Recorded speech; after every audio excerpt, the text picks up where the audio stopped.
So hey guys, welcome to my new blog. তো সবাই ভাবছো আমি কেন এরকম ক্যামেরার সামনে ঢং দেখাচ্ছি। আসলে আমি এক জায়গায় যাব, তো চলো রেডি হয়ে এসে তারপরে বাকি কথা বলছি তোমাদের সবাইকে। সো দেখো আমি রেডি হয়ে গেছি পুরো। তো আমাকে কেমন লাগছে কমেন্টে সবাই জানিও। আর পিছন দিক থেকে মা বলছে আমাকে কি নেবে না। আমি বললাম অবশ্যই মা, তোমাকে কেন নেব না। তো মা একটু হাই করে দিল, ভাই বলছে আমার দিকে ক্যামেরাটা একটু ঘোরো। আমি বলছি অবশ্যই ভাই। তো ভাই একটু হেসে দিল।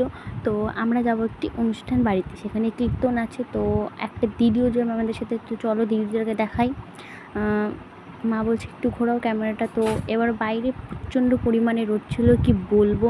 দুপুর তখন, তাও রোদের মধ্যে এসে দিদিকে একটু ক্যামেরাতে নিলাম এবং আমরা হেঁটে হেঁটে সেই অনুষ্ঠান বাড়িতেই যাব। এত রোদ কি বলবো তোমাদেরকে, তো বলবো না, তাও রাস্তার উপরে ক্যামেরা খুলে সবার সামনে রোদের মধ্যেই একটু পোস্ট পাস দিয়ে হেঁটে যাচ্ছি, ভিডিও করছি। আবার আমি পোস্ট পাস দেবো না, এটা আবার কখনো হয়? তো এরা দুজন দেখছো সামনে একদম তাড়াতাড়ি করে হেঁটে চলে আসছে, ওদের খুব তাড়া। তো আমাদের সাথে একটি ঠাম্মার দেখা হলো রাস্তায়। তো ঠাম্মা বলছে আমাকেও তোমার ক্যামেরাতে একটু নাও। আমি বলছি অবশ্যই ঠাম্মা, তোমাকে কেন ক্যামেরাতে নেবো না। ঠাম্মা বলছে, ঠাম্মাকে বললাম যে ঠাম্মা একটু হাই করো। ঠাম্মা বলছি হাত দিয়ে, 2 হাত দিয়ে না খেলে। আমি বলছি ঠাম্মা 1 হাত দিয়ে হাই করতে। ঠাম্মা একটু হাই করে দিল এবং আমরা হাঁটতে থাকছি। আর এই যে এটা হলো আমার ভাঙাচোরা পোস্ট। তো যেতে যেতে রাস্তা আমার কিছু হনুমানের সাথে দেখা হলো। আর আমি আবার ভাইকে খোঁচাবো না, এটা আবার কখনো হয়? ভাইকে খোঁচাতে খোঁচাতে প্রায় চলে আসলাম অনুষ্ঠান বাড়ি। আর সত্যি কথা বলতে সেদিন সকালে পুরো বৃষ্টি হয়েছিল, পুরো অনুষ্ঠানটি পুরো মাটি হয়ে যেত যদি সারাদিন বৃষ্টি হতো। আশা করি বৃষ্টিতে থেমে গেছে এবং অনুষ্ঠানটা সত্যি খুব ভালোভাবে হয়েছে। আমি গিয়ে এক কোনায় বসে বসে সত্যি কথা গান শুনছি চুপচাপ করে, গান দেখছি, আরতি দেখছি, নাচ টাচ সব কাকিমারা পাড়ার বৌদি দিদিরা সবাই নাচছিল, তো ওদের নাচে দেখছিলাম চুপচাপ।